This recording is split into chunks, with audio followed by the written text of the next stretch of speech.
Hello guys. सो इस episode की start होती है एंड हम देखते हैं कि मिस्टर मिंगू अभी भी फाइट कर रहा था नोलान हिन फैमिली के इतने सारे सोल्जर्स के साथ में। एंड यहाँ पे साथ ही वो उसके लीडर को भी बहुत बुरे तरीके से पीटना चाह रहा होता है, जिसके साथ साथ मिस्टर मिंगू आगे बढ़ते हुए उनकी स्पेस क्राफ्ट को भी काफ़ी खतरनाक तरीके से डैमेज कर डालता है। इसी के साथ हम देखते हैं कि नोलान हिन फैमिली का वो एल्डर, उसकी हालत तो काफ़ी ज़्यादा ख़राब हो चुकी थी अपनी स्पेस क्राफ्ट की हालत देखने के बाद। इवन वो डर से थरथरा रहा था। साथ ही उसके लोग जो कि इतने बुरे तरीके से मारे जा चुके थे, उन्हें देख के तो वो और भी ज़्यादा डर रहा होता है। साथ ही लुओ फेंग एंड उसकी टीम को देखते हैं जो कि फिलहाल दूसरी साइड पर खड़े हुए थे एंड कह रहे थे तो क्या यही पावर है मिस्टर मिंगवे की।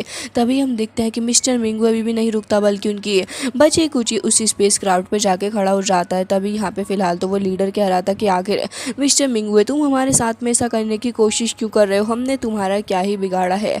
लेकिन मिंगवे उनकी बात को बिल्कुल भी नहीं सुन रहा होता, बल्कि आगे बढ़ रहा होता है, जिसके चलते यहाँ पे जो लोग थे शिप के अंदर मौजूद वो पूरी कोशिश कर रहे होते हैं फिलहाल तो लीडर को प्रोटेक्ट करने की। लेकिन यहाँ पे हम देखते हैं कि वो अपनी पूरी कोशिश करने के बावजूद भी उस रेड खतरे के साइन को वहाँ से ख़त्म नहीं कर पा रहे थे। इवन जैसे जैसे मिंगवे आगे बढ़ रहा होता है वैसे वैसे उनकी हालत ख़राब हो चुकी थी। तभी यहाँ पे हम देखते हैं कि मिंगवे सामने आके खड़ा हो जाता और कह रहा था तो क्या वो तुम ही हो।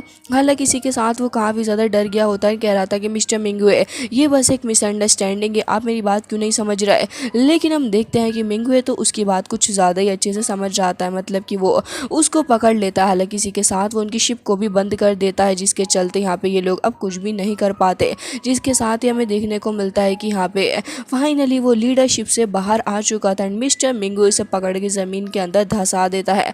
एंड ये सब कुछ देखने के बाद फिलहाल तो लुओ फेंगन टीम को काफ़ी ज़्यादा शांति मिलेगी होगी, क्योंकि ये सीन मुझे लगता है कि पर्सनली उनके लिए काफ़ी ज़्यादा खुशी वाला होगा। इसी के साथ हमें देखने को मिलता है कि टीम के अंदर जो बाकी सारे लोग मौजूद थे वो भी फिलहाल कुछ करने की कोशिश कर रहे थे। हालांकि मिस्टर मिंगवे का ध्यान अभी भी फिलहाल तो इस लीडर के ऊपर ही था और कह रहा था कि अगर तुम्हारी इंटेंशन इतनी ही ज़्यादा ईविल है तो फिर मैं तुम्हें नहीं छोड़ूंगा। इसी के साथ हमें 5 का सीन दिखाया जाता है जहाँ पे लुओ फेंग ने उसे अपने 100 प्लेनेट तो दे दिए थे, लेकिन उसके बदले में शर्त रखी थी कि वो उसे 100 प्लेनेट दे देगा। लेकिन यहाँ पे उसे नुलान हिल फैमिली को पूरे तरीके से ही खत्म करना होगा ताकि अर्थ डेंजर से पूरे तरीके से फ्री हो सके।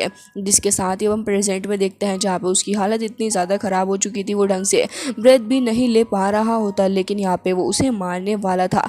फिलहाल तो यहाँ पे तभी उसके हाथ पे कुछ चमकने लग जाता है, मतलब कि किसी की कॉल आ रही थी तो फिर वो तुरंत ही उसे पिक कर लेता है। एंड यहाँ पे वाइट टाइगर टावर से यहाँ पे कुछ बंदे थे एंड साथ ही हमें एक काफ़ी ज़्यादा पावरफुल रेपुटेशन वाला बंदा देखने को मिलता है। इसी के साथ वो कह रहा था कि देखो तुम्हारे कमांडर एंड जियांग चैंग और हारग्रेव के बीच दोनों के बीच में एक एग्रीमेंट हो चुका है, जिसके चलते अब उन लोग के बीच की ग्रजेस खत्म हो चुके हैं। फिलहाल तो मैं चाहूँगा कि तुम इस बंदे को छोड़ दो और यहाँ से जाने दो, क्योंकि इसका तुमसे कोई भी लेना देना नहीं है। लेकिन हम देखते हैं कि मिंगवे को तो पहले से ही इसको मारना था, क्योंकि लुओ फेंग से जो कह के आ चुका है अब ये वो यहाँ पे खुद ही झूठ से झूठ बोलने लग जाता और कह रहा था कि ये पहला पर्सन है जिसने मेरे ऊपर अटैक किया एंड अब मैं इसे मार रहा हूँ तो इसमें बुराई ही क्या है।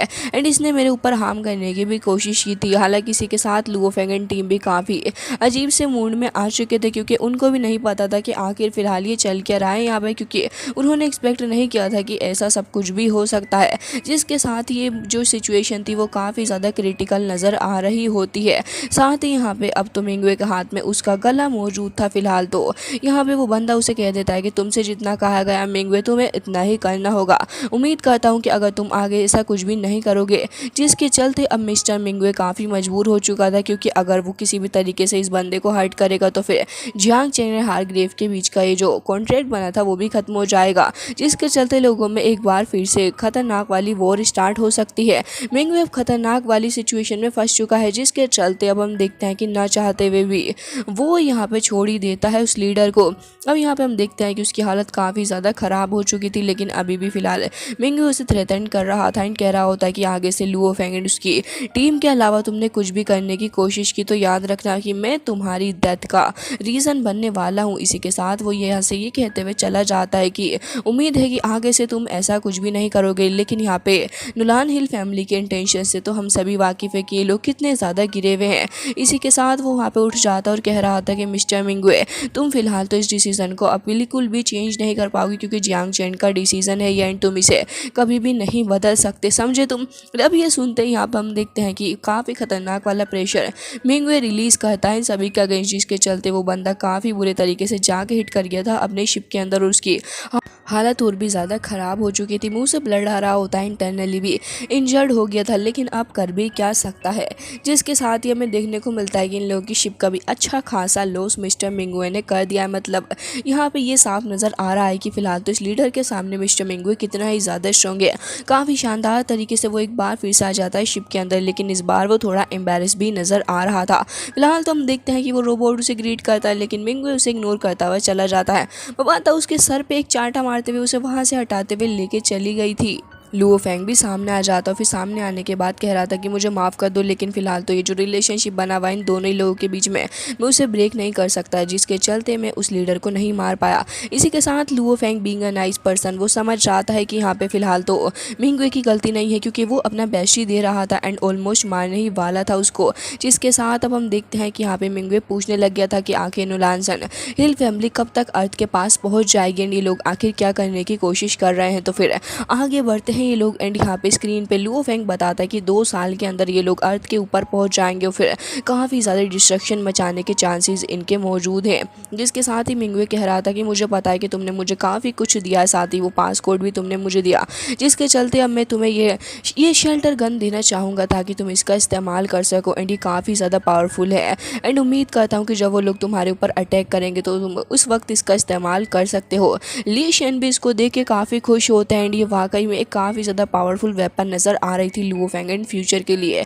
जिसके साथ हम देखते हैं कि ये सीन कट हो जाता है। दूसरी ओर हमें वो लीडर दिखाया जाता है जो कि अपीयर हो गया था एंड अब वो यहाँ पे होलोग्राम के थ्रू बात कर रहा होता और कह रहा था अपने लोगों से कि आखिर अर्थ पर पहुँचने के लिए हमें कितना समय बाकी और लगेगा। जिसके साथ ही वो काफ़ी गुस्से में नज़र आ रहा था। वो दोनों ही एक दूसरे की तरफ देख रहे होते हैं एंड यहाँ पे तुरंत ही बता देते हैं कि बस 1 साल और 200 कुछ दिन और लगने वाले हैं।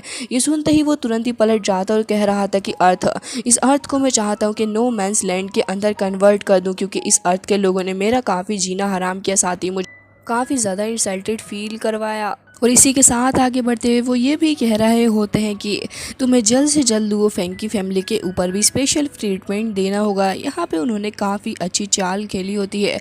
इसी के साथ फ़िलहाल वो यहाँ से गायब हो चुके थे। तो फिर हम देखते हैं कि दोनों ही फ़िलहाल अपने स्ट्रेस को रिलीव करते हैं, क्योंकि काफ़ी घबरा चुके थे लीडर के अपीयर होने से।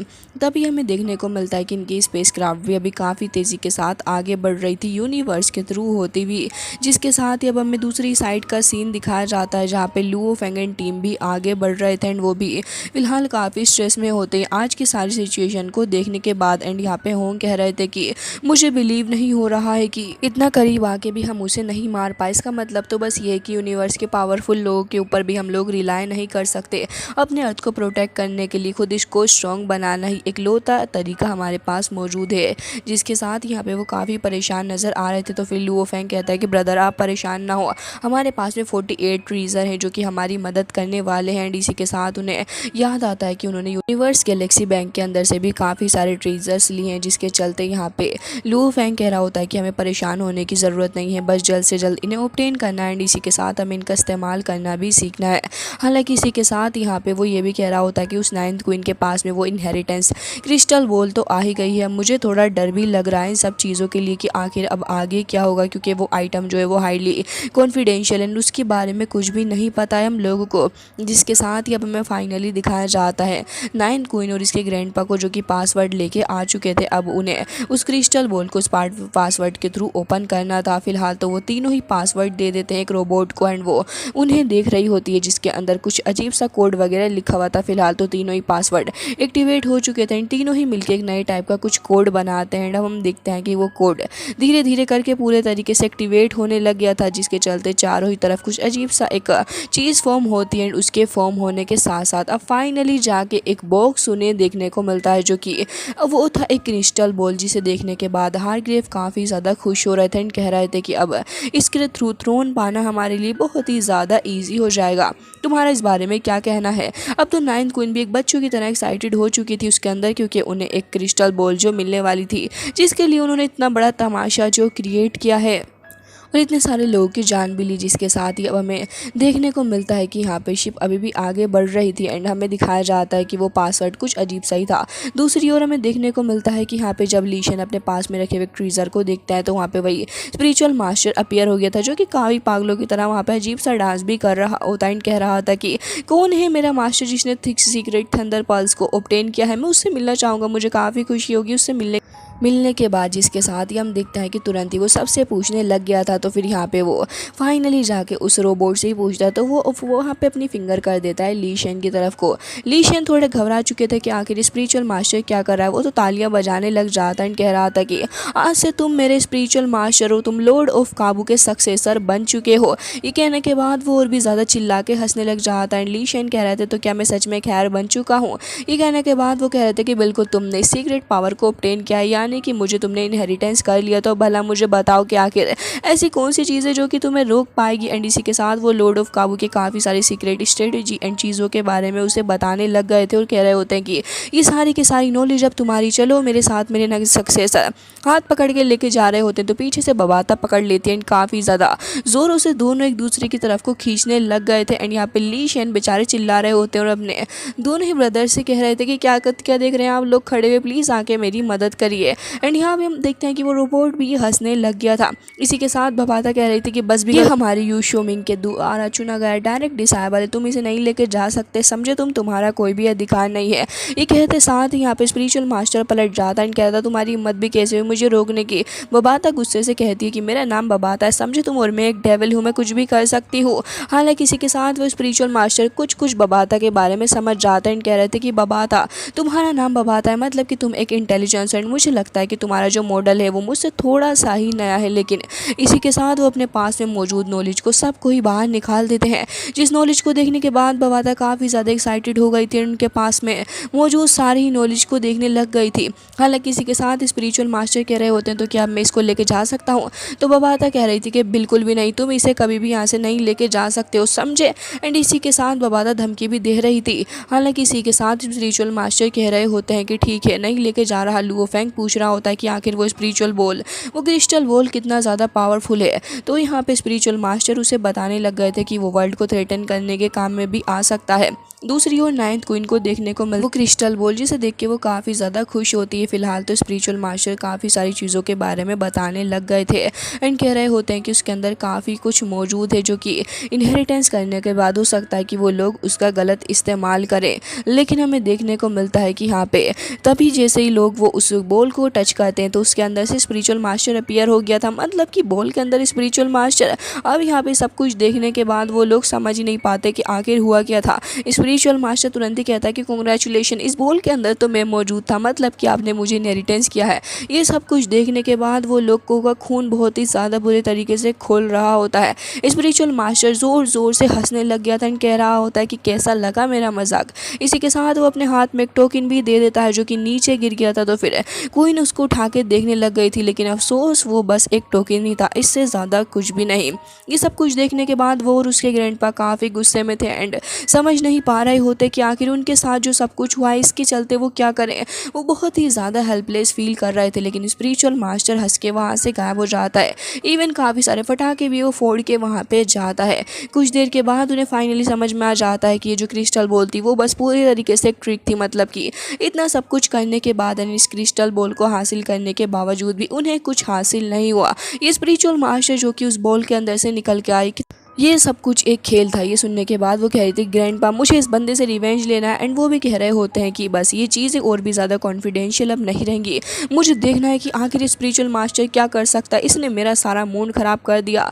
जिसके साथ ही लुओ फेंग एंड टीम को भी ये पता चलता है कि वो क्रिस्टल बॉल तो फेक थी, जिसके चलते यहाँ पे स्पिरिचुअल मास्टर कहता है कि हाँ, काफ़ी वर्षों पहले उसका जो पासकोड था वो तो मेरे अंदर डाल दिया जा चुका था, जिसके चलते थंडर पर्स के साथ मुझे मर्ज कर दिया गया। एंड अब जो एक्चुअल पासवर्ड था वो तुम्हारे पास था लीशन, तो जिसके चलते अब मैं तुम्हारे साथ में रहूँगा। अब फाइनली ये सब कुछ सुनने के बाद इन लोगों को बहुत ही ज़्यादा गुस्सा आ रहा होता है, लेकिन इसी के साथ यहाँ पे स्पिरिचुअल मास्टर कह रहा था कि मेरे पास में जितने सारे डाटा एंड कोड रिसोर्सेज है सब कुछ मैं यहाँ पे तुम्हें दिखा सकता हूँ। इसी के साथ वो खुश हो रहा था कि वो आज़ाद हो गया। तभी यहाँ पे लुओ फेंग कह रहा था तो आखिर तुमने सब कुछ क्यों किया। तो यहाँ पे वो थोड़ा सैड हो जाता है एंड कह रहा था क्योंकि मैं काफ़ी वक्त से वहाँ पे कैद था एंड मैं वहाँ पे नहीं रहना चाहता था, इसी के चलते ये सब कुछ मैंने कर डाला। हालांकि यहाँ पे इसी के साथ वो और भी थोड़ी और बातें बता रहा था अपने बारे में और कह रहा था कि मेरी लाइफ मीनिंगलेस हो चुकी थी, मैं ऐसी लाइफ जीना ही नहीं चाहता था जो कि मीनिंगलेस हो, जिसके चलते मुझे सब कुछ करना पड़ा। बबाता एंड वो दूसरा वाला रोबोट भी उससे काफ़ी ज़्यादा कनेक्टेड फील कर रहे होते हैं एंड इवन वो तो चिल्ला चिल्ला के रोने भी लग गया था। लेकिन यहाँ पे इसी के साथ हम देखते हैं कि ये लोग फिलहाल तो काफ़ी ज़्यादा सीरियस मूड में आ चुके थे एंड यहाँ पे आगे की कहानी जब लुओ फेंग उससे पूछता है तो फिर पूछने लग गया था कि बताओ कि आखिर इसके आगे है क्या चीज़ें, अगर तुम्हें कुछ हो गया तो फिर तुम्हारी नॉलेज का क्या होगा। तभी वो कहने लग गया था कि अगर मुझे कुछ हुआ तो फिर मेरी नॉलेज फ़िलहाल तो पूरी तरीके से बेकार हो जाएगी, लेकिन इस सबसे ज़्यादा फ़र्क नहीं पड़ता।